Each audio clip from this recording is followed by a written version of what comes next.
The power of subconscious mind ये एक ऐसी बुक है जो कि आपके दिमाग के सोचने के तरीके को चेंज करके रख सकती है। एंड अगर आपको लाइफ में कुछ बड़ा करना है, सक्सेसफुल होना है, सो मेरी आपसे एक एडवाइस है कि इस बुक को एक बार जरूर पढ़ें। एंड आज की इस वीडियो में मैं आपको इसी बुक की एक शॉर्ट समरी देने वाला हूँ जो कि टू द पॉइंट होगी। पहले हम समझते हैं कि सबकॉन्शियस माइंड होता क्या है। बेसिकली हर ह्यूमन बीइंग के पास दो माइंड होते हैं, एक होता है कॉन्शियस माइंड और दूसरा होता है सबकॉन्शियस माइंड। अब जो कॉन्शियस माइंड होता है वो ऐसी चीजों को फंक्शन करता है जो कि लॉजिकल होती है, जिसमें लॉजिक लगता है। फॉर एग्जाम्पल आप कोई मैथ्स का कैलकुलेशन कर रहे हो, सो वहाँ पे लॉजिकल थिंकिंग आपके काम में आ रही है। आपका दिमाग कैलकुलेशन कर रहा है, फंक्शन कर रहा है, चीजों को प्रोसेस कर रहा है। यहाँ पे कॉन्शियसली वो एक्टिव है उस मैथ्स के कैलकुलेशन को करने के लिए। मतलब ऐसे थॉट्स, ऐसी मेमोरी, ऐसी फीलिंग्स, ऐसी विशेस जहाँ पे मेंटल प्रोसेसिंग होती है और बोल सकते हैं लॉजिकल मेंटल प्रोसेसिंग होती है, उन सारी चीजों को प्रोसेस करता है आपका कॉन्शियस माइंड। जो भी चीज आप अवेयर होके कर रहे हो वो चीज प्रोसेस करेगा आपका कॉन्शियस माइंड। फॉर एग्जाम्पल मेरे सामने एक बुक पड़ी है, मैंने उसको उठाया मेरे हाथ पे, सो ये जो पूरी प्रोसेसिंग हुई है मेरे हाथ से, यहाँ पे जो सिग्नल गए मेरे माइंड के थ्रू, वो सारे फंक्शन प्रोसेस करे मेरे कॉन्शियस माइंड ने। लेकिन ऐसी बहुत सारी चीजें होती है एक ह्यूमन बॉडी के अंदर जो कि आप कॉन्शियसली नहीं करते हो। फॉर एग्जाम्पल अभी मैं रिकॉर्डिंग कर रहा हूँ, लेकिन इसके अलावा मेरी बॉडी के अंदर बहुत सारी चीजें जो चल रही है, जैसे कि जो मेरा हार्ट है वो ब्लड को सर्कुलेट कर रहा है पूरी बॉडी के अंदर,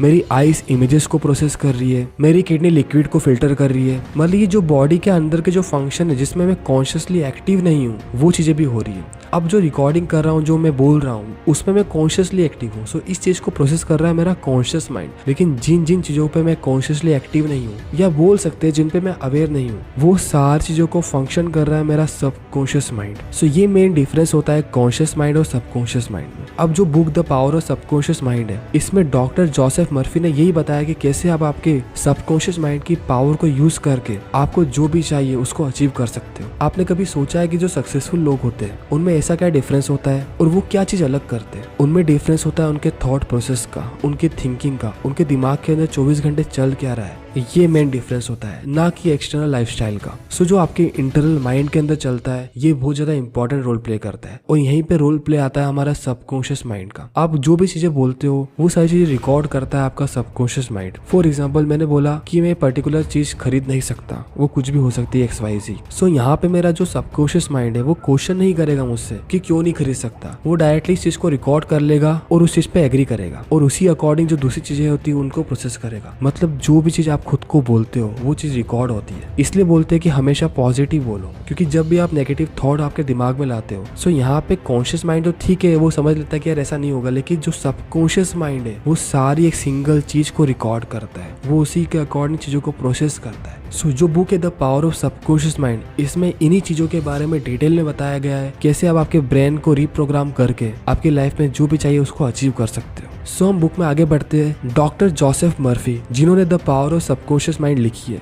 वो बोलते हैं कि the law of life is the law of belief. मतलब जो आप बिलीव करते हो वही आपके लाइफ में होता है, और जो बिलीफ होता है वो एक रीप्रोग्राम्ड थॉट होता है। अब यहाँ पे मैंने एक वर्ड यूज करा है रीप्रोग्राम्ड, मतलब इसको आप रीप्रोग्राम्ड कर सकते हो। कुछ चीजें जो आपने आपके दिमाग में बैठा के रखी है उसको आप चेंज कर सकते हो। सो इसीलिए बोलते हैं कि हमेशा अच्छा सोचना चाहिए। सो हम आगे बढ़ते हैं इस बुक में और चलते हैं लेसन नंबर 1 की तरफ, जो कि है visualization is a mean to use the placebo effect to your advantage. अब जो इस बुक का सेंट्रल पॉइंट है वो है इमेजिनेशन, विजुअलाइजेशन। जो भी आपके दिमाग में इंटरनल थॉट्स चल रहे हैं, ये सब चीजें सेंट्रल पॉइंट है इस बुक के। अब जो आप विजुअलाइज करते हो, जो आप इमेजिन करते हो, वही आपकी लाइफ में निकल के आता है। सो जो भी चीज आपको लाइफ में चाहिए आपके करियर में, उसको आपको इमेजिन करना है, उसको विजुअलाइज करना है, और यही इस बुक का सेंट्रल पॉइंट है। जैसे आपको करियर चाहिए उसको विजुअलाइज करो, उसको इमेजिन करो। अगर आपको जो चाहिए वो मिल गया तो आप कैसे बिहेव करोगे, कैसे रहोगे, ये सारी चीजों को विजुअलाइज करो, इमेजिन करो। अब इस बुक में ऐसा कहीं नहीं लिखा है कि बस आपको विजुअलाइज ही करना है, इमेजिन ही करना है और काम कुछ नहीं करना है। जो भी चीज आपको चाहिए उसके लिए आपको काम भी करना पड़ेगा।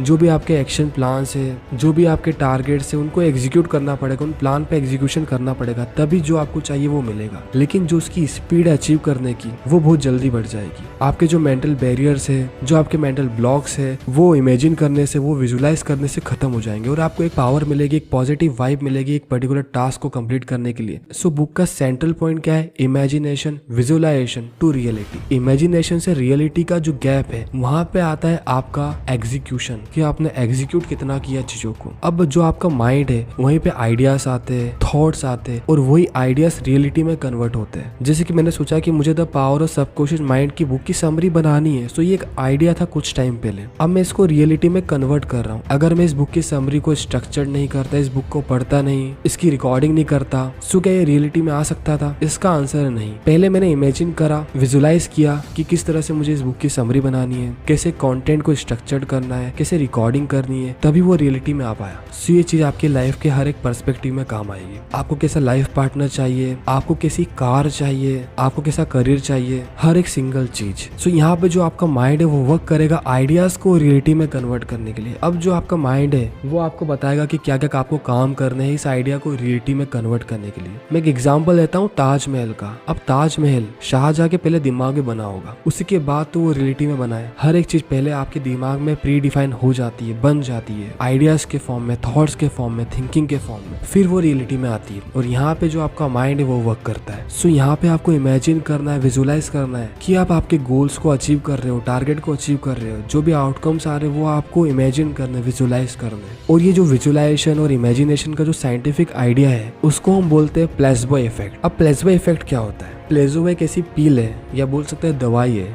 जिसके अंदर कोई केमिकल कंपोजिशन नहीं है। आपने बहुत बार देखा होगा होम्योपैथिक जो डॉक्टर्स होते हैं, वो मेजोरिटी के जो डॉक्टर्स होते हैं वो आपको एक व्हाइट कलर की छोटी छोटी गोलियां देते हैं जो कि शुगर की बनी होती है। उन गोलियों में कोई भी केमिकल कंपोजिशन नहीं होता है। और जब भी वो डॉक्टर आपको ये पिल देता है सो वो आपको कुछ ऐसे पॉजिटिव चीजें आपके बारे में बताता है या आपसे कुछ पूछता है जिससे उसको समझ में आता है कि यार क्या चीजें आपको बोलनी है जिससे वो शुगर की जो पिल है वो वर्क करे। अब शुगर की पिल में तो कुछ नहीं है, यहाँ पे वर्क करता है आपका सबकॉन्शियस माइंड। जब भी वो दवाई आप लेते हो सो आपके सबकॉन्शियस माइंड को लगता है कि नहीं यार ये चीज रियल है, इसके अंदर कुछ रियल केमिकल कंपोजिशन है, और वो उस अकॉर्डिंग एक्ट करती है। मतलब सोचो कि एक पिल के अंदर कोई केमिकल कंपोजिशन है नहीं, फिर भी वो आपकी बॉडी के अंदर रिएक्ट कर रही है, वर्क कर रही है, आपकी बॉडी की फंक्शनिंग को सुधार रही है। सो आपके सबकॉन्शियस माइंड में कितनी पावर है इसका आप अंदाजा भी नहीं लगा सकते। इस छोटे से एग्जाम्पल से आपको ये चीज पता चल गई होगी। और अगर आप भी किसी ऐसे डॉक्टर के पास गए होंगे जो कि ऐसी शुगर की पिल देता है, उसने आपको कुछ ऐसी चीजें बोली होगी जो कि आपके सबकॉन्शियस माइंड ने रिकॉर्ड करी होगी, और उसके बाद आपकी जो भी प्रॉब्लम है, जो भी आपकी बॉडी की फंक्शनिंग में प्रॉब्लम है, उसको आपके माइंड ने सही करा है, ना कि वो पिल ने। वो पिल तो एक बहाना थी सबकॉन्शियस माइंड को एक सिग्नल देने के लिए।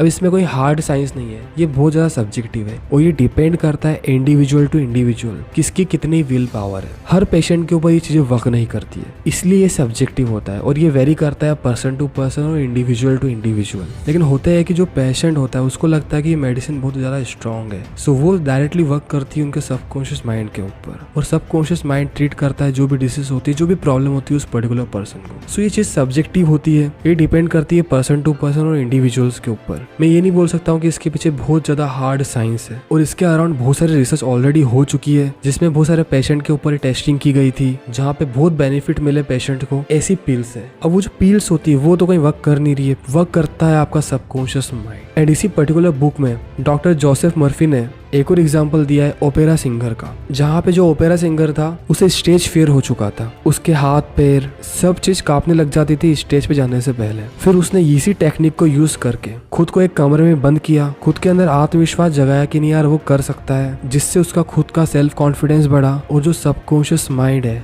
उसने अपना रोल प्ले किया और जो भी फालतू का अननेसेसरी स्टेज फियर था वो रिमूव हो गया। सो इस टेक्निक को यूज आप आपके अकॉर्डिंग कभी भी कहाँ पे भी कर सकते हो। जो भी आपका फियर है, जो भी आपकी एंग्जाइटी, उसको रिमूव करने के लिए आप इस चीज का यूज कर सकते हो। एक और एग्जांपल ऑथर ने इसी बुक में मेंशन किया है एक सर्जन का जो कि 1900s के सर्जन थे। उन्होंने अपने पेशेंट का मॉर्टेलिटी रेट कम किया था अपने हर एक सिंगल पेशेंट को ये बोल के कि उनको कुछ भी इन्फेक्शन नहीं हुआ है, जिससे उन्होंने पेशेंट का मॉर्टेलिटी रेट कम किया। क्योंकि जब भी वो अपने पेशेंट को ये बोलते थे कि उनको कुछ भी इन्फेक्शन नहीं हुआ है, इससे सबकॉन्शियस माइंड पेशेंट का इसको सच मान लेता था, जिससे उनकी बॉडी की फंक्शनिंग उस अकॉर्डिंग होने लग जाती थी। और इसके अलावा बहुत सारे मॉडर्न डे के एग्जाम्पल्स भी है, जिसमें एक सबसे बेस्ट एग्जाम्पल आपको बताता हूँ जिम कैरी का, जिन्होंने विजुअलाइजेशन की पावर को यूज करके एक्टिंग फील्ड में बहुत बड़ा नाम हासिल किया। सो ये ऐसा नहीं कि चीजें वर्क नहीं करती है, ये चीजें वर्क करती है, लेकिन साथ में आपको जो भी आपके एक्शन है, जो भी आपके एग्जीक्यूशन है, उनको भी आपको करना पड़ेगा। अब हम चलते हैं लेसन नंबर 2 पे, जो कि है when in doubt sleep on it. इस लेसन में ऑथर ने ये बताया कि जब भी आपको कुछ भी डाउट हो, कुछ भी कंफ्यूजन हो, कुछ भी डिसीजन लेने में परेशानी आ रही है, या जो भी कोई टफ डिसीजन आपको लेने हैं और आप ले नहीं पा रहे हो ओवर थिंकिंग के कारण, नेगेटिव फीलिंग्स के कारण, सो आपको उसी पर्टिकुलर डाउट के साथ सो जाना है। अब इससे ये होगा कि जो आपका सबकॉन्शियस माइंड है वो आपके बिहाफ पे डिसीजन लेगा, और जब आप नेक्स्ट डे उठोगे सो आपके पास एक क्लियर डिसीजन रहेगा किसी भी चीज का, और आपकी गट फीलिंग और आपका कॉन्फिडेंस भी बहुत स्ट्रांग रहेगा उस पर्टिकुलर डिसीजन के ऊपर। इसका भी एक एग्जाम्पल ऑथर ने बुक में दिया है। एक वुमन थी जिसकी जॉब लगी थी opposite to coast of the country, मतलब जहाँ पे वो ऑलरेडी पहले रहती थी उसके पूरे अपोजिट कोस्ट में उसकी जॉब लगी थी, और जो पे आउट था वो डबल था प्रेजेंट जॉब से। लेकिन वो पर्टिकुलर वुमन बहुत ज्यादा अनश्योर थी और कंफ्यूजन में थी कि उसे मूव करना चाहिए कि नहीं करना चाहिए अक्रॉस द नेशन। उसे बहुत ज्यादा कंफ्यूजन था कि उसे ये जॉब लेनी चाहिए कि नहीं, और इसी का सोल्यूशन उसने मेडिटेशन से निकाला। उसने मेडिटेट किया कुछ टाइम इवनिंग में, एंड शी फेल अस्लीप। अब जब मॉर्निंग में उसकी नींद खुली सो उसकी गट फीलिंग ये बोल दी थी कि डोंट टेक ए ऑफर। और आपको जान के बहुत ज्यादा हैरानी होगी कि कुछ मंथ बाद जिस कंपनी से उसको ऑफर आया था वो बैंकरप्ट हो चुकी थी। इसका ये मतलब है कि जो आपका सबकॉन्शियस माइंड है वो आपको एक क्लियर डिसीजन दे सकता है किसी भी चीज का। इसके लिए आपको बस इतना करना है कि आपको जो भी आपको डाउट है, जो भी आपको कंफ्यूजन है, उसके साथ आपको सो जाना है। अब इसके आगे की जो चीजें होगी, जो प्रोसेसिंग होगी, वो आपका सबकॉन्शियस माइंड करेगा, क्योंकि जो आपका सबकॉन्शियस माइंड होता है वो किसी भी इंफॉर्मेशन को बहुत जल्दी प्रोसेस कर सकता है और बहुत डिफरेंट तरीके से प्रोसेस करता है as compare to your conscious mind. अब जब भी हम किसी भी डाउट या किसी भी कंफ्यूजन के साथ सो जाते हैं तो वहाँ पे आपका सबकॉन्शियस माइंड एक क्लियर डिसीजन लेके आता है आपके लिए, और आपको नेक्स्ट डे एक कॉन्फिडेंट, क्लियर, परफेक्ट ओपिनियन देता है। सो ऑथर ने लेसन 2 में इसी टेक्निक के बारे में बताया, और आप इसको यूज कर सकते हो जब भी आपको कोई डाउट हो या आप डिसीजन नहीं ले पा रहे किसी भी चीज का। अब हम चलते हैं लेसन 3 की तरफ। लेसन नंबर 3 में ऑथर ने ये बताया कि जब भी हम किसी भी दूसरे पर्सन से घृणा करते हैं या ईर्ष्या करते हैं, उसके पास कुछ क्वालिटी है उसके कारण, उसके पैसे के कारण, उसकी लाइफस्टाइल के कारण, किसी भी चीज के कारण, सो वो आपको रोकती है जो आपको चाहिए उससे। और लेसन 3 का टॉपिक ही यही है, wish others well for envy will only prevent you from getting what you want. यहाँ पे ऑथर ने एक स्टोरी शेयर करी एक सेल्स पर्सन की, जिसको कभी भी रिकॉग्नाइजेशन नहीं मिला उसके वर्क पे। उसकी ना कभी रैंक इंक्रीज हुई, ना उसके बॉस उसको पसंद करते थे, और इसके कारण उसका जो सेल्फ कॉन्फिडेंस था वो पूरी तरह से टूट चुका था। फिर उसने खुद का एटीट्यूड चेंज किया। वो जेन्युइनली हर पर्सन के लिए अच्छी विशेष मांगने लगा। जो कंपैरिजन की फीलिंग्स थी, जो घृणा थी, जो ईर्ष्या थी दूसरों के प्रति, वो उसने पूरी तरह से खत्म कर दी। वो उसके बॉस के बारे में अच्छी विशेष करने लगा। जिन लोगों के साथ वो काम करता था, जो उसके कलीग्स थे, उनके प्रति उसके मन में जो भी नेगेटिव फीलिंग्स थी, कंपैरिजन की भावना थी, वो उसने पूरी तरह से खत्म कर दी। जिससे ये हुआ कि बहुत ही जल्दी उसका प्रमोशन हो गया। मतलब जो उसका मेंटल बैरियर था कि उसका सेल्फ कॉन्फिडेंस टूट चुका है, उसका प्रमोशन कभी नहीं हो सकता, दूसरे लोग उसको कभी पसंद नहीं करेंगे, ये सब चीजों का कारण था उसका खुद का माइंडसेट। वो दूसरों की सक्सेस को देख के जेलस फील करता था, उनके लिए एक नेगेटिव फीलिंग लेके आता था कि यार इसको ये क्यों मिल गया। इसके कारण जो उसका सबकॉन्शियस माइंड था उसने पूरी फंक्शनिंग चेंज कर दी, और कभी भी उसको खुद को रिकॉग्नाइजेशन नहीं मिला, उसका सेल्फ कॉन्फिडेंस टूटने लगा, ना उसकी कभी रैंक इंक्रीज हुई। सो ये चीज आपको कभी नहीं करनी है। और बहुत सारे जो रिच पीपल है, जो टॉप पे बैठे हैं, वो भी यही बोलते हैं कि अगर आप सीक्रेटली भी कभी भी किसी पर्सन के लिए नेगेटिव फीलिंग्स, घृणा या कंपैरिजन करते हो, सो वो आपको रोकता है जो आपको चाहिए उससे।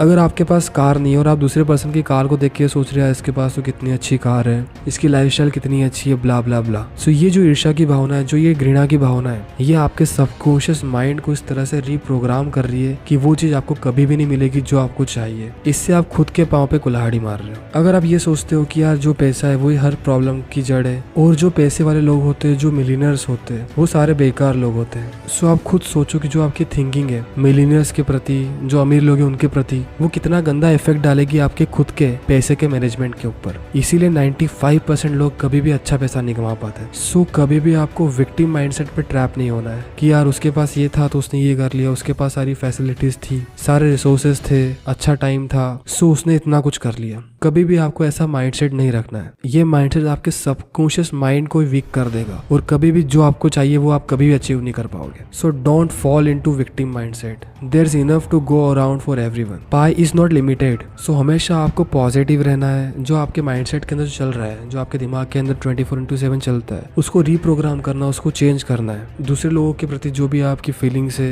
अगर नेगेटिव फीलिंग्स है तो उसको सही करना है। ये सारी चीजें इस बुक में बताई गई है। मैं उम्मीद करता हूँ कि बुक की समरी आपको समझ में आई होगी। अब आपको नेक्स्ट समरी किस बुक के ऊपर चाहिए तो कमेंट में हमें जरूर बताइए। और the power of subconscious mind की हम पूरी डिटेल ई बुक भी लेके आएंगे बहुत जल्दी। सो अब हम मिलते हैं नेक्स्ट वीडियो में। Thank you so much.